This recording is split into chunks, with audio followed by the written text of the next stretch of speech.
Hi ladies, this is the recording for lesson 27 on clean air.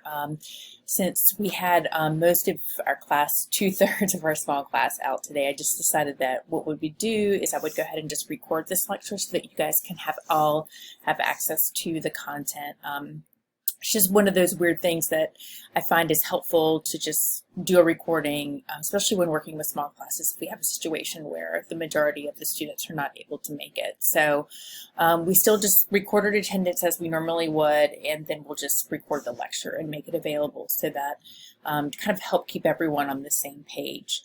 So this is doing this lecture or this recording on the fly. This is not going to be something super polished, so just kind of bear with me, but I wanted to go through some of these bullet points. So some of the things that we're going to talk about, we'll talk about the Clean Air Act, we'll talk about the common air pollutants that the EPA monitors. We'll talk about some of the strategies that have been used to reduce industrial sources of pollution. We'll talk about indoor air pollutants, and then we'll talk about some of the health implications for that. So what I was going to have you guys do, this is a fun little game that you can play. This is from Gapminder, and you can click here and it's going to take you to this website. And what I was going to do was go through and have you guys and ask a bunch of like quiz questions, kind of trivia questions about the topic of global warming. And if you have a minute, take it, go online, click on the quiz, and just kind of test your knowledge about global warming. I think you'll be surprised. All right, so the establishment of the EPA.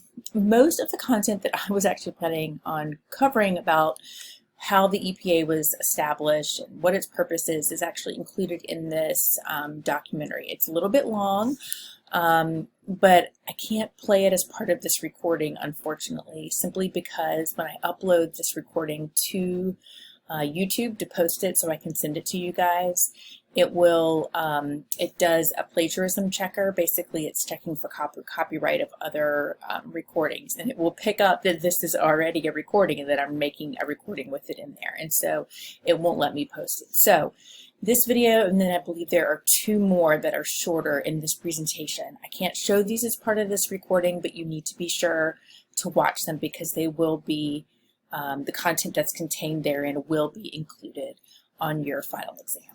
Okay, so sorry I'm not able to show those. Let's see if I can go, if it's going to let me do it. All right, there we go. So the first Earth Day. The first Earth Day occurred, let me go back that real quick, on April 22nd, 1970 in the United States. This was, I think, this was a poster from the first Earth Day celebration. Really stark imagery.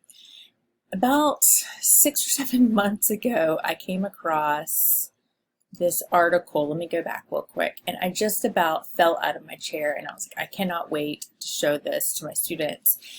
Totally unrelated, but you guys know I'm a little bit obsessed with true crime. This is, I'm not laughing because it's not funny, but it is funny. It is funny.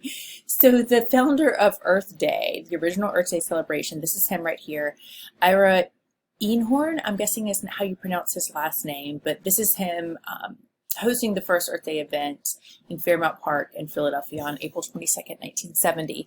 Just 7 years later, police raided his closet and found the composted body of his ex-girlfriend inside a trunk. So, he's a murderer, but he was environmentally conscious when he, decided how to get rid of the body, which is just the epitome of ironic to me. So anyway, just wanted to share that little side note with you guys. I thought you might find it interesting. So back to the first Earth Day celebrations. This was in New York. The current mayor, John V. Lindsay, he wanted to commemorate the event by closing traffic for 2 hours on 5th Avenue from 14th Street to Central Park. Sounds kind of like a minor thing. Oh, you're going to cut traffic. It's kind of a big deal, right? So what I did, I'm not sure how many, if you guys have ever been to New York or walked the streets of New York, but I was curious and just wanted to kind of map it out and see. So basically, they're doing it from 5th Avenue, so it was 14th Street to Central Park. So basically, I just kind of mapped it out, and it's this stretch of 5th Avenue right here. And I mapped it just to see how long it would take. It's about 2.3 miles, and it would take about, 50 minutes or so to, this is a pretty significant chunk of area. And you can see this is a picture from the crowds that gathered on that day. I mean, it was just absolutely insane. Along its broad path, just the crowds choked the streets. Much of it was kind of centered around Union Square, which was a crossroads of political ferment back during the 1930s. They said it was more than 100,000 people that actually attended this one in New York. There were lectures, there were Frisbee games. There was what they call an ecological Mardi Gras. I'm really not sure what they mean by that, but from noon to midnight, it was along the 14th Street from 3rd to 7th Avenue. So I can imagine all the festivities of Mardi Gras, but more Earth Day themes. So folk singer Odetta sang "We Shall Overcome," and then a rock band played the Beatles anthem "Power to the People," and this was in Washington, D.C. So not only did they have these events going on in Philadelphia, which is where you saw the speaker. Let's see, go back. This dude, right? He was in Philadelphia hosting it. This was in New York. And then we had some events going on in Washington, D.C. So it was really across the nation. Unfortunately, this is kind of interesting, and this is really has to do more with how we progressed, but Earth Day 2020 report, you guys probably saw some of those really crazy news articles that were coming out during the time of the pandemic that were actually not about the depressing news about the spread of the coronavirus, but it was some positive news about like dolphins showing up in the canals in Venice, and wild animals kind of returning to the streets of major urban centers simply because of the fact that everyone was staying home and in quarantine. And so we did actually see some positive results as far as improvement from pollution, less litter, all it took with the global pandemic to shut everything down. So let's take a look back at some of the early issues in the United States and when air pollution really started to become a problem. So air pollution is caused by, coal burning was really a problem in London as early as the 17th century, as you guys know from your history classes from middle school and elementary school, well, really probably middle school and high school, during the time of the Industrial Revolution. With this advent in the 18th and the 19th centuries, when we were starting to kind of develop factories and machineries, of course we're seeing a lot of smoke. Household furnaces, railroads were becoming a thing and bringing more pollution and smog. In 1952, there was what they call the 1952 London fog. It was an unusual weather pattern, and it was caused by this just really severe pollution crisis in London. There was a layer of this kind of cold, moist air that was hanging in the city for days. And, we've all experienced moments when, there's like a cloud fog that's come down in the morning and you're trying to drive in it or function in it. This was similar, except for it was dirtier feeling, because it was made of pollution, right? It was dust, smoke, fumes, motor vehicle exhaust. There were more than 4,000 deaths from both respiratory and heart disease were attributed to this event, and its first Clean Air Act was passed in Britain soon afterwards. There was actually another, I think I took it out, but people were committing crimes when this was happening because the city's officials, and police force were really devoted to kind of figuring out how to keep the city safe in the midst of this unusual event where they're experiencing all this pollution at this particular moment in time. And there was, I think it's a famous case that occurred where it was a murder, and they did it during the specific time when all of the police force was devoted to something else. So anyways, okay, so again, can't show this video here. This one's not as essential to watch, but I would definitely recommend giving it a view because it's really interesting. In 1948, this talks about this town, it was called Donora, about this particular pollution incident that they experienced that was kind of similar to what London experienced in 1952. This was in 1948, though, in the U.S. They had a similar deadly air pollution crisis caused by the same kind of weather pattern. It was a 5-day inversion trapped the smoke and fumes of a heavily industrialized Pennsylvania valley. So this occurred in Donora. There were about 14,000 people living there at the time, and they suffered really severe eye, nose, throat irritation, a lot of like respiratory breathing deaths. Now, not as many deaths, but still 20 people died. It gained a lot of national attention, and it really kind of helped to start raising awareness of, hey, this is an issue, right? In 2008, this was the 60th anniversary of the event, the town opened the Donora Smog Museum with the slogan, "Clean Air Starts Here." So they actually opened this museum in this town. All right, so this is a picture just kind of showing the smog in LA. This is back during the 1970s. For most cities, the effects of air pollution were not so dramatic, but in LA, especially in the 1950s and 1960s, we saw some pretty dramatic shifts. A lot of it had to do with the fact that in these really urbanized centers, we had a lot more basically traffic problems, more vehicles on the roads producing exhaust. And LA really kind of became iconic and recognized in a bad way for this yellow smog that is caused not only by the pollution, so the pollution is an issue, but it's the sunlight, because it's right there on the coast, and that mixes with it to kind of give it this yellowy kind of color. So they've been kind of known for this fog. So the irritating effects of air pollution were pretty obvious to everyone, and they were especially harmful to people or groups of people that were really going to be more vulnerable that you would think of, that we talked about before, which would be children and people with any kind of existing medical condition and elderly populations. So in the mid-1960s, we started to see some efforts by cities and states to really regulate pollution that was being emitted into the air.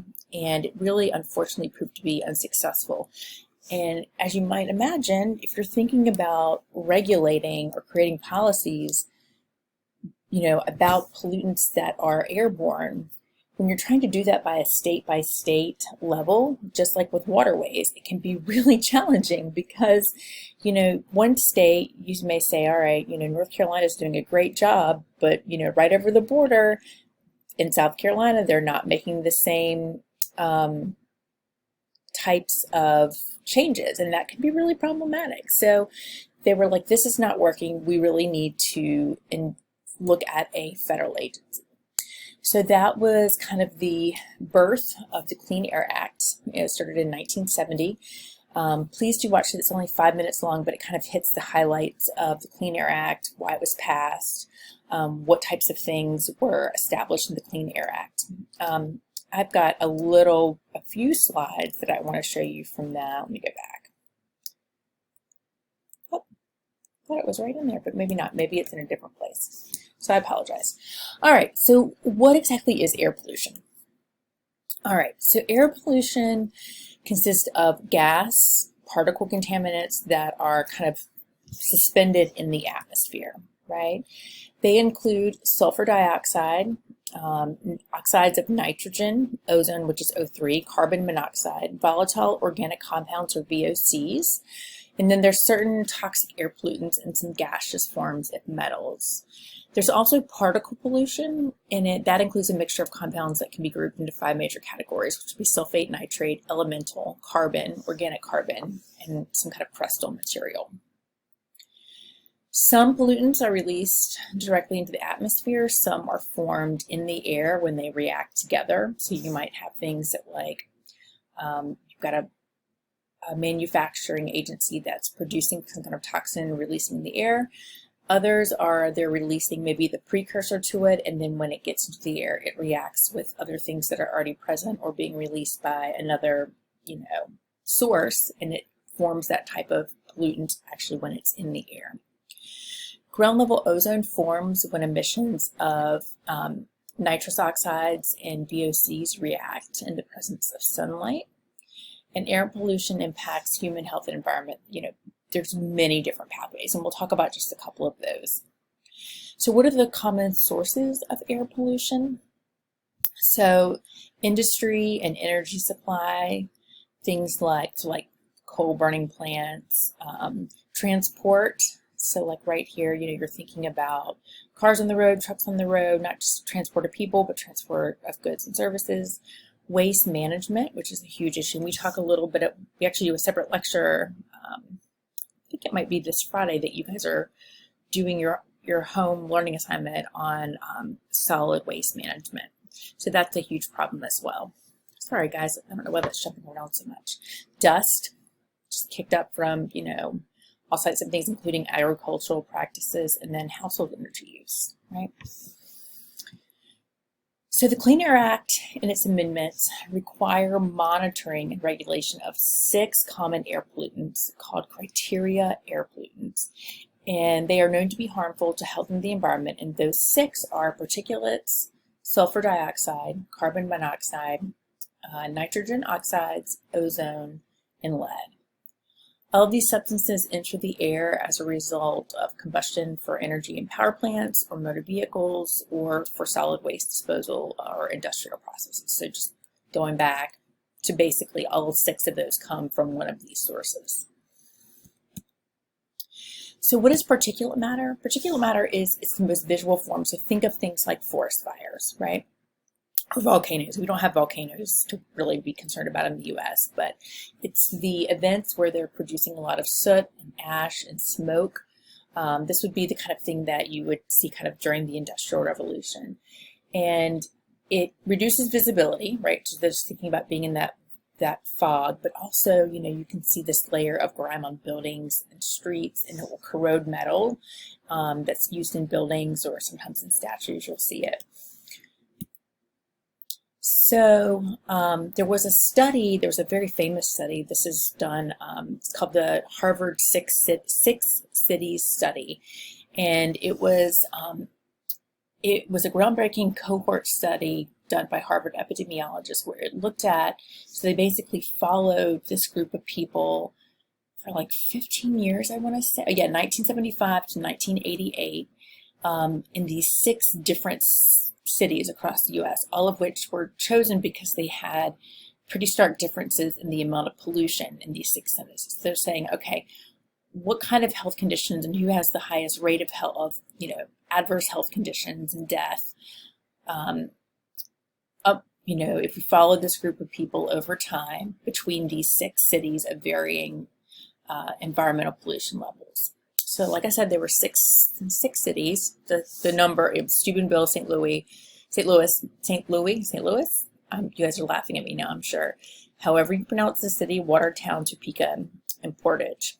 Okay, so those are the 6 studies. What they were looking at, so these were the high, I'm not exactly sure.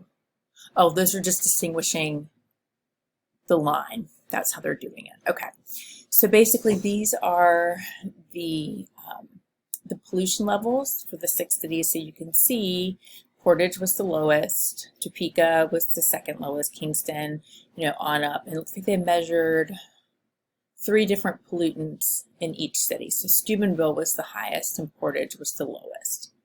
So what you can see here, this is the probability of survival. Okay? So the lower that you go, basically the higher your risk of dying, right? So you would expect that over time you would see, people dying because you're just following people over time, right? But what you can't see, so Steubenville, you can see that they have like the most dramatic incline here, right?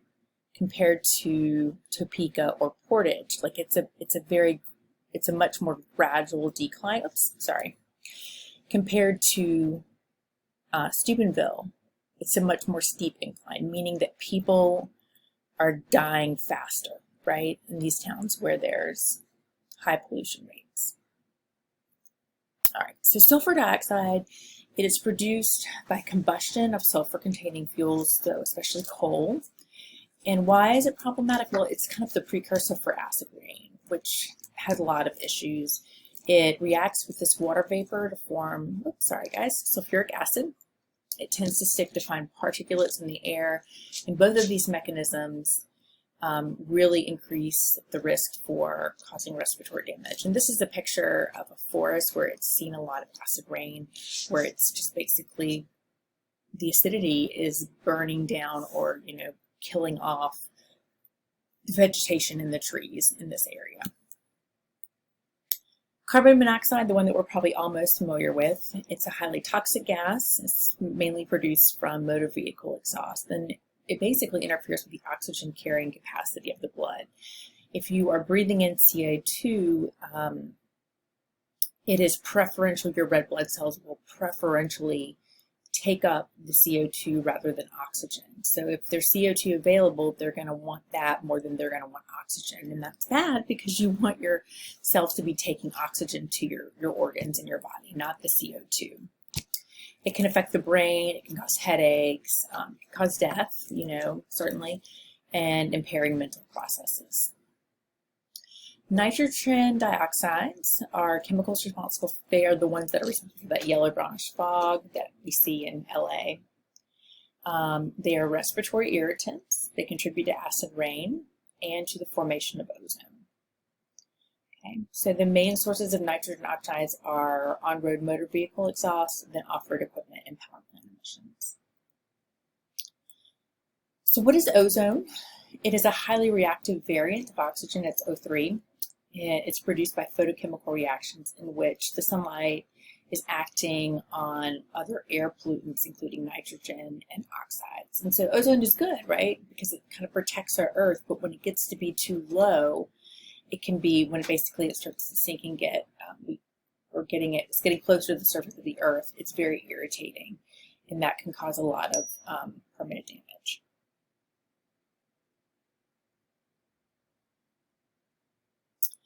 All right, last but not least is lead. And of course, lead is a very highly toxic metal. I think we talked about lead exposure and issues with development for like lead paint chips and things like that.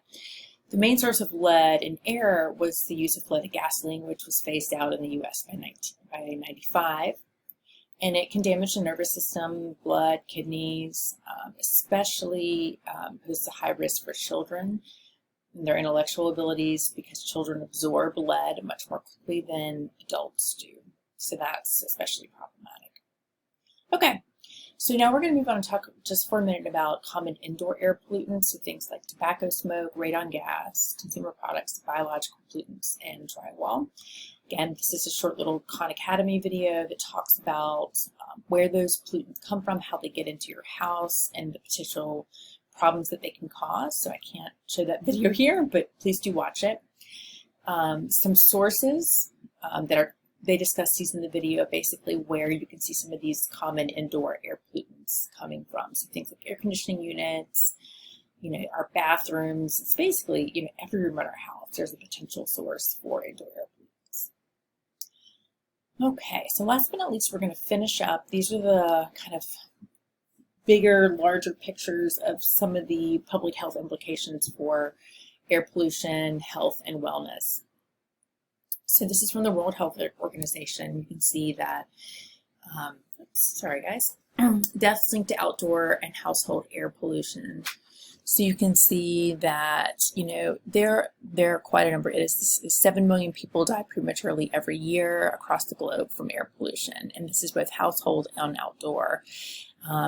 You've got kind of the reasons what they're lumping into this category, and these 7 million people that die every year would be things like lung cancer, COPD, which is chronic obstructive pulmonary disease, heart disease, stroke, and pneumonia. They call it the silent killer.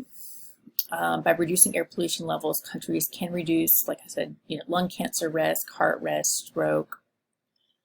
So it's a really huge problem, and one that we don't, unless you're living in a city where, like LA, where you maybe visually see it or smell it, or there's signs of it, daily, you may be something that you just don't easily forget about.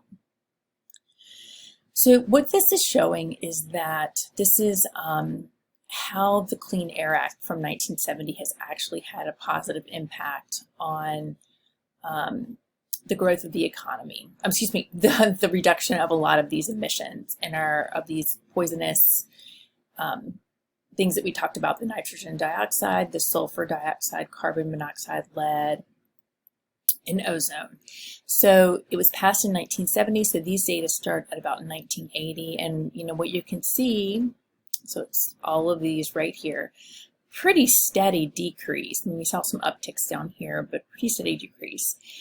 Now, why do they care about showing increase in gross domestic product? Why do they care about tracking that at the same time that they're showing these reductions in the air pollutants? And why they care about that is because there was the thought that if we pass this really pretty extensive, pretty stringent piece of policy with the Clean Air Act, that our country is going to suffer a lot of economic consequences from that, because we're forcing a lot of factories and a lot of manufacturers and, basically all the things that our society is kind of running on and depending on. We're going to kind of force them to make a lot of adjustments that may affect their bottom line. And so people were really concerned about whether or not our country was going to suffer a lot of economic setbacks because of this policy passed in 1970. And what you can see here is that it really doesn't. Our gross domestic product just continues to increase during this time, and while we still do see the decreases in the pollutants, levels of pollutants, which is great. So again, this is just kind of showing the same thing, but just putting, let's see, it's adding, in addition to gross domestic product, it adds a line for population, which we see has grown. We're still consuming energy, and we're still basically traveling as much, but we're seeing still reductions. So our economy has not shut down. We have not stopped growing as a population, but our pollution levels have decreased significantly. Okay, so this I think is one of the last slides. This is just showing the globe. This is deaths attributable to ambient air pollution, right? So this would be deaths per 100,000 population. As you can see, in some of the less industrialized countries, we're actually seeing much higher rates of deaths from the different parts of pollution. You might expect, well, even though you might expect to see that in higher level than industrialized countries, the industrialized companies have done more to put laws in place that help to regulate it, versus some of these more developing countries have not taken those steps yet to really start to think about those bigger issues, when in many cases, fairly so, they're more concentrated on fixing the more basic needs that their country, that any developing country is going through and trying to work on, like maternal health and child health and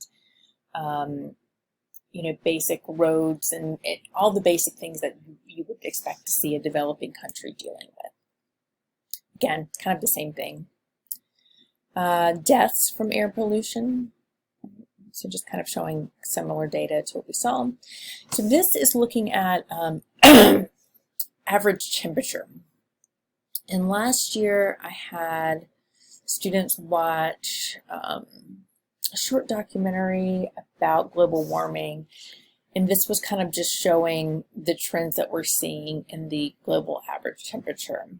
So we might do that for part of the lesson. We might watch part of it on in class on on Wednesday, because I do think it's a really good documentary. It talks about global warming because it's just really controversial. So this is what this was trying to illustrate. And then last but not least, this was an article. Let's see, where was this from? This was from a publication that was looking at just, how environmental policies can have a profound impact on the health of our country. But at the same time, when we're seeing shifts in, who is occupying the White House from, every 4 years, we're seeing these kind of rapid shifts. And even if it's every 8 years, we're seeing a shift from a Democrat to a Republican and vice versa. Typically, those two political parties have very their views differ significantly on how to deal with whether or not, first of all, whether or not they recognize environmental health or pollution or climate change. They vary significantly whether or not they see those as an actual legitimate public health concern. So that kind of sets the stage for it. But then based on that, whether or not they view that administration views it as a significant concern affects how they think about how important policies are for protecting the health of the environment. So anyway, that was just kind of what I'm saying, that we need to think critically about, having long-term change that would potentially outlast, one particular ruling party's administration, so that we can see those long-term impacts. Okay, so that's all I had for you guys today. Again, please go back, watch the videos that are embedded in this presentation because I can't show them and record them. But if you have any questions, just let me know.